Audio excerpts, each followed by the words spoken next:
And all I'm saying in the book is, I'm not blaming women for these problems, but I'm saying, feminism, oi, it's time we started sharing the platform here. Peter, do you have a girlfriend?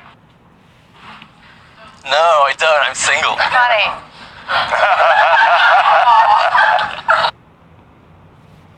Now, if you turn your attention to that woman's face, that was sort of a gotcha question.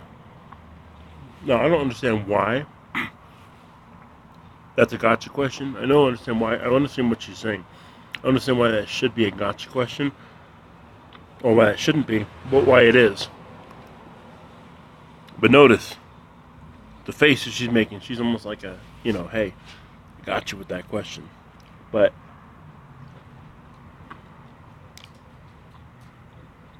I mean, it's almost implied that if a man isn't with a woman or doesn't want to be, that should be a life goal of his, and he's just not as good as you if you're married or whatever. You get what I'm saying? She's shaming him with that question, or at least attempting to. In all seriousness, can I ask, how have you actually been oppressed by women? Like, has there ever been a time in your life where you think, you know what? I don't think anyone is saying that men are oppressed by women per se. We're saying that we're oppressed by the government that is supporting what women do. But those, darn fucking women have got one up on me, has it ever happened? Because I don't think it's ever happened to me. I don't think it's ever really happened to anyone I know. Well, I mean, that's the common misconception, but so many of these things are so insidious. I mean, here in the UK, it's depressing to talk about, but male suicide is at an all-time high. It's at a 15-year high. And I know we're kind of joking about it here, but there are some really serious issues that are affecting men. Are you saying they're killing themselves Nobody is talking about them. Or they're killing because of feminism? Well, I mean, I think we have to be realistic here. I don't think anyone is saying that men are killing themselves because of women. I think what we're saying is that men are killing themselves because of the expectations that are put on us. Otherwise, we'll be shamed. Otherwise, our manhood will be attacked, and we will be shamed for it. That's what I think the point is. Very complex issue, but certainly one of the things that is a contributing factor, I'm sure, is the constant denigration of men, that casual, fashionable man-bashing we see all the time.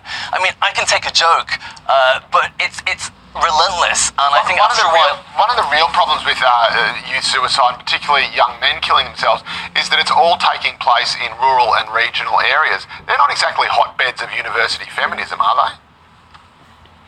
Well, I wouldn't say that was true. I mean, only 2 weeks ago I had to go to the memorial of a friend who killed himself, and he was a doctor at one of London's best hospitals. So it's absolutely not just taking place in rural areas. And, even if it were, feminism and this kind of man-bashing is so pervasive in the media, it's everywhere, you can't escape it. People say it's easy to be a man, I always say try it. Is being pro-women really being anti-men? And I don't think anybody says being pro-women is anti-men. Like, I'm pro-woman because I'm pro-people. I'm pro-everybody. With the point, the MGTOW is a response movement. If there wasn't the Rebecca Watsons and Anita Sarkeesians of the world, there wouldn't be a MGTOW. We're a response to radical extreme feminism is what we are. I don't think you'll find a MGTOW on the planet, and if you do, I wouldn't agree with them, saying that women don't deserve equal rights. Problem is you already have them.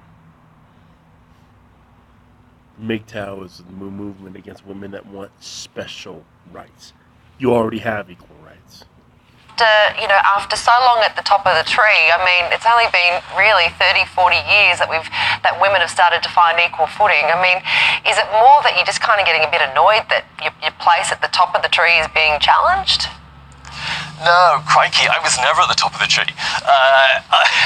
It was, look, my book is edited by a woman. All the experts I cite in the book are almost all women, because this isn't about men versus women. I'm not interested in that. I love women, I respect them, I want them to be equal. It's exciting that we're on the eve of possibly America's first female president. But this isn't about men versus women, this is about unequal versus equal. If you look at men's health spending in Australia, I think men's health ranked 36th in the priority list. That That is absolutely atrocious when our life expectancy gap is huge and it's increased massively over 100 years. No politician or any government body is doing anything about that. I mean, that to me does not sound like we are living, the life of Riley, basking in privilege. It's just not true. Can't we just all get along? Yes, let's do it together. Let's make a difference. I'm pretty sure hospitals treat people based on who's about to die soonest rather than what gender you are, but anyway. Well, look, it's a very controversial and a fascinating new book. Obviously, it's provoking a lot of talk, a lot of debate. Peter Lloyd, thank you very much for joining us and chatting about it. Certainly gets people